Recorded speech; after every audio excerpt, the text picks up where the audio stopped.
Blurred Lens Pictures. And I'm Brent, your host for this reading series that we've been doing. We're back to reading The Flower Maker. Appreciate y'all that's been tuning in and signing up and um, hanging out when I go on here live. I want to jump right back into the story. We are still in chapter 8, and we're going to finish chapter 8 today. I had taken a few days off. I guess I don't know. I wanted to go live and do a whole story about like kind of why I needed to take a few days off about the whole. It's a lot. I mean, we've written a lot so far, like in the amount of time that we've been doing this, and so I needed to decompress for a few days, and so got back to writing yesterday and got a good 5 pages in. Going to do some more after this. Hello, everyone who's tuning in. Appreciate y'all tuning in. We're doing another session of the Flower Maker reading series. And in this reading series, we go along with this book that I'm writing, The Flower Maker. And where we left off last was chapter 8. They're in the mansion, is what it's called. And the beekeeper has just met the woman from the window in the mansion, and her name is Maris, and his name is Stellan.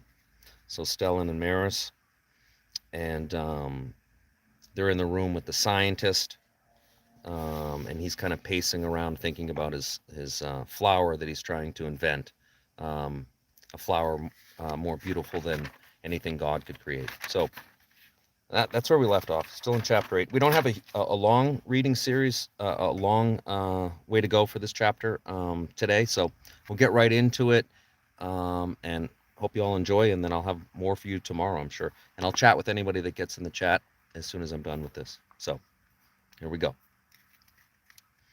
Chapter 8 of The Flower Maker, where we left off in the last video, which you can find in my playlist. Under Blurred Lens Pictures and under The Flower Maker. Feel free to like and subscribe. Appreciate everyone that does tune in and likes and subscribes. Everyone that's checking it out. Feel free, go back and get caught up. And anybody that's been tuning in, welcome back. Here we go. There's an irony to walking on the moon. It's that we could be doing it here, jumping around. A ballet in your own mind, or the universe's greatest drama, with everything known at stake. She could be all of them, the lovers, whoever you've loved, whoever you've met, when that atmosphere suddenly is there, and you could be raptured and destroyed of the usual, and all paradigms shift in her wake. Her eyes could eclipse all others, in a dreamlike trance. No, don't think enough to be awoken. Here I'll stay, you'll say, while Mephistopheles stands grinning. With words but a dunce from your lips in her presence. She should not be thought fully as a jewel or a trophy, but she's a thing to be won, to be sought, but not to be owned, or maybe of some hoping to gather one's own soul. She is all the missing pieces. Hey everyone tuning in, appreciate y'all.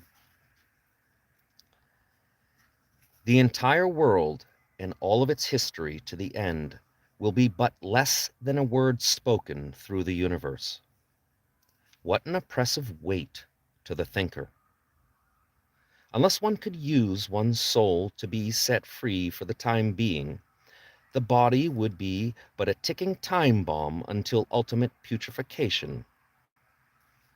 The soul is a blind person feeling for things to get around. The wires are crossed and painted strange colors such as red, blue, yellow, white, and black. The soul is a blind surgeon searching for the proper nerve, but like a bad doctor, unaware of the dangers to the body, poking and prodding to get some response. Often the response is not fully tethered to the mind. The soul should be a student to its own life, and then a guru to its own student, the thing that emerges every few years to say, I'm not what I once was.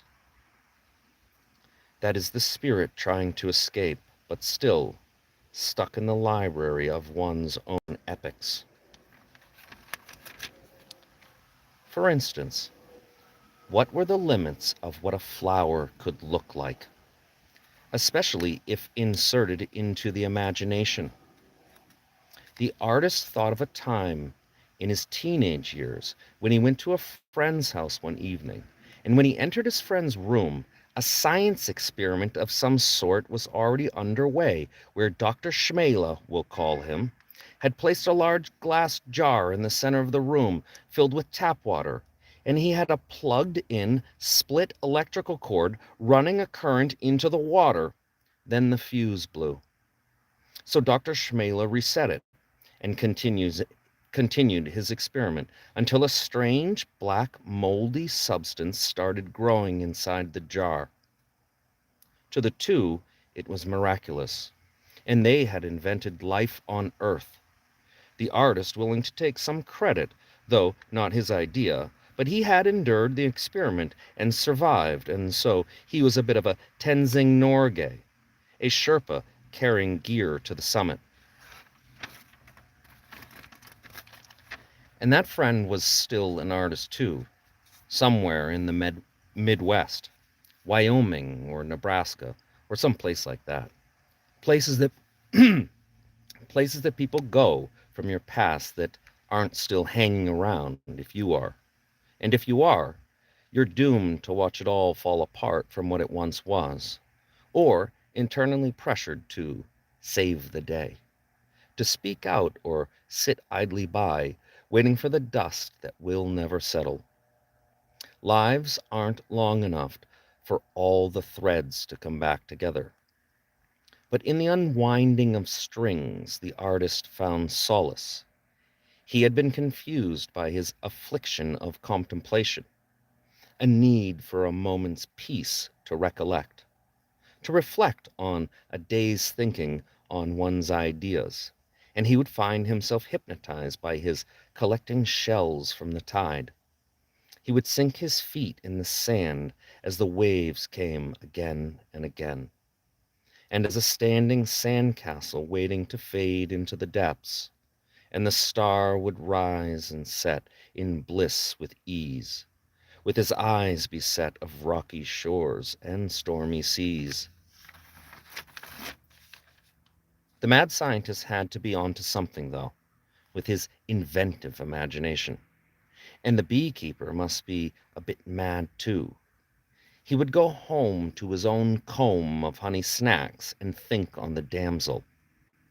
Honey nut oats and honey in his tea. The artist thought of his stepfather's Italian traditional honey pretzels around Thanksgiving and Christmas, and maybe those were the only things his stepfather ever truly learned from his sweet Italian mother, who put a million times more love into her cooking. He could never understand why his baked goods didn't come out as good as his mother's recipe. In time spent at his parents' place, the artist had witnessed some of the daily cooking habits of his stepfather. Typhoid Jim, he called him. Guaranteed diarrhea. Things left on counters to be added later after a good bowel movement and unwashed hands going directly onto food surface. It will all get cooked in the oven, his mother would defend. Yes, the feces will be cooked into the cookies, he'd say. Bread, butter, and honey. Some people didn't even know about it. They preferred cinnamon toast or something, which was also a good cheap snack. He thought about how he could give the beekeeper a snack from his childhood to munch on as he pondered the fair Maris.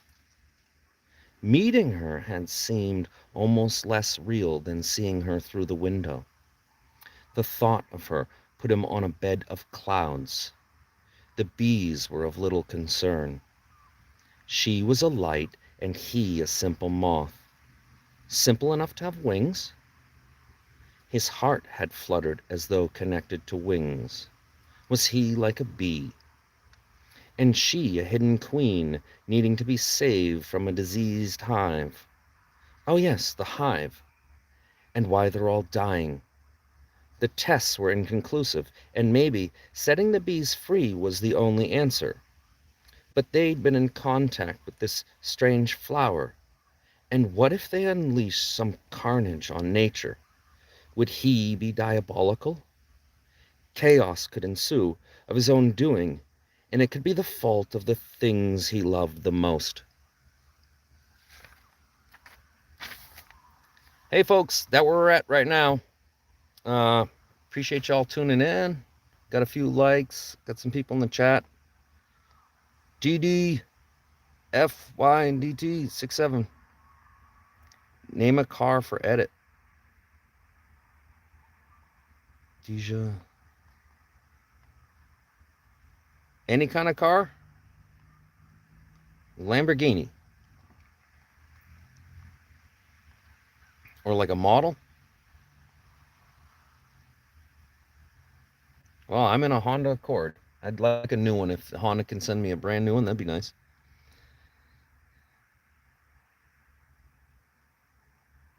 My account immediately when I get back from work. Yeah, I don't have even any money and get in my account immediately when I get back. Yeah, man, don't. Yeah, I'm not asking for any money to my account or anything like that. I'm just like reading my book. Nobody has to donate anything to this. I don't even know if my thing's allowed to do anything like that. Appreciate y'all that have tuned in the chat. This was, I guess we're on, I think it's episode 9. It could be 10. I'll fix it in the edit or afterwards. But thanks y'all for tuning in, and we'll see you next time. Probably tomorrow I'll have more writing for you. Have a good day.